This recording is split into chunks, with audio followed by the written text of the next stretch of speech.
Aymeric, from your perspective as a U.S. investor, what do you think are the key investment trends and opportunities for financing of water and utility projects in Africa? Thank you, Mr. Chair. I've been on this new partnership between NASP and USAID for a little less than 6 months now. Been traveling around Africa, Southern Africa, Eastern Africa, West Africa, and wherever I go, I'm asked the question as to what can U.S. investors do. With me here today, as it was stated earlier today, we have a delegation of close to 35 of our investors. And the first thing I always remind the audience when I speak about this issue is to say that U.S. investors is a very different group of specific investors with different requirements. You're going to find among the membership, you will have pensions, of course, you will have insurance companies, you have endowments, and even within those specific groups, you have different risk appetites, different preferences, and therefore, as far as investing in Africa, the approach will be different, the challenges will be different, and the obstacles will be different. So let me kind of walk back through some of the things we heard today, because obviously, throughout the day, we've heard from a lot of our delegates who were on different panels.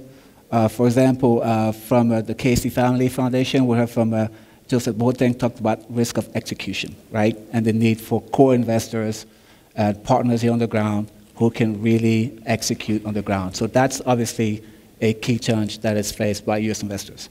We also heard from, for example, Rosalind Spencer from Baltimore, who talked about getting to know partners here, understanding the projects on the ground here as a key challenge that the U.S. investors face.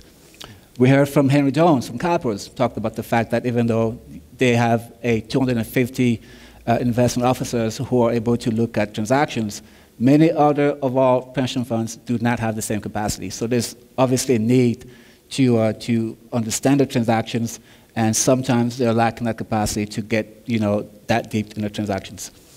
We heard from Angela Miller, for example, from Chicago Teachers, talk about the fact that she prefers, and her fund prefers, to invest through their asset managers. They're not doing direct investments.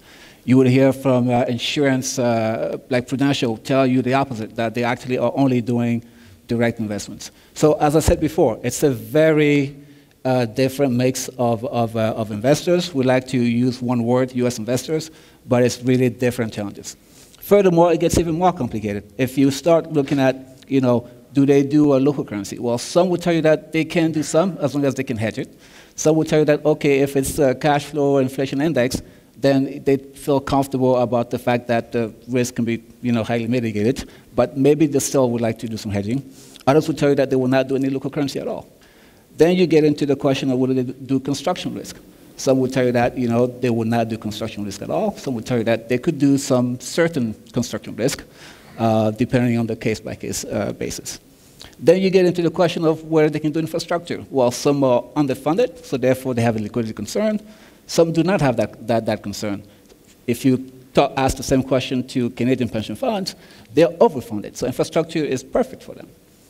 Then you also get into whether or not they want to do debt or equity. That's another question you need to ask. Some will tell you that they only do debt. Others will tell you that they only do private equity.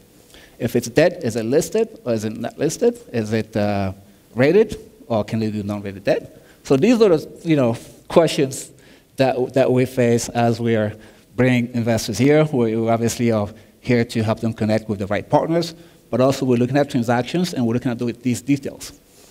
Part of our mandate within MEDA is to help them go through these questions, help build the relationships, but also, help educate about these questions that have to be addressed.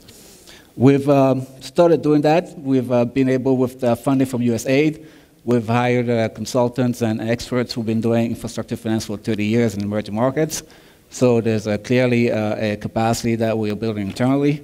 But it's a question that is asked quite a bit, and we're learning ourselves within the U.S. investors community. And I think that by working with African pension funds, and I have here on my panel some of the colleagues that we can work with. I think that together we can start addressing these questions. Now let me get back to the direct question about whether or not they can invest in utilities or water in Africa. Well, I think it depends on the sector. If you are talking about power, if you're talking about telecommunications, I would say yes. It's a proven concept. You know, power, telecom, for example, foreign investors, 64% of foreign investors' investment in infrastructure was going to telecoms for the past couple of years. Now, we're seeing the same trend in power because it's proven. You know, you can put your money in a telecom transaction here or in power, and you get your money back. If you ask me the same question about water, I would tell you, no, we're not sure. And why is it that telecom and power is proven as a potential profitable investment? Well, I would focus on three things. The cash flow is more predictable. Like, you can invest in a power or telecom project and have certain certainty about the cash flows, what you can expect. You know that they're going to pay the bill. If they don't pay it, you cut it off, and then they pay it, right? We know that. Can you do the same thing for water? It's not at all proven, right? We all know that. The technology around telecom or power, certain power at least, is also proven, right? You can easily invest in a telecom project here. Construction phase could take sometimes less than 2 years, and then right away you're making money. So it's also the issue of technology, pricing. Where can I collect my money back? And then the third thing that I would touch about is regulation and the regulatory environment.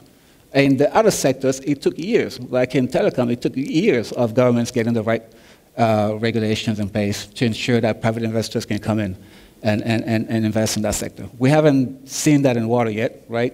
We don't know what the pricing situation could be. What happens if they don't pay their water bill? Do you cut it off?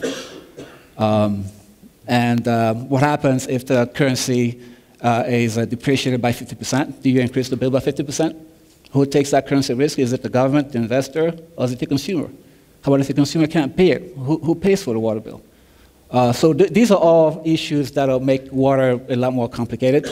But in terms of the other sectors, in terms of telecommunications and power, these are the sectors that I'm currently focused on, and also in the regions where I know that the environment is right to ensure that investors have the confidence to invest.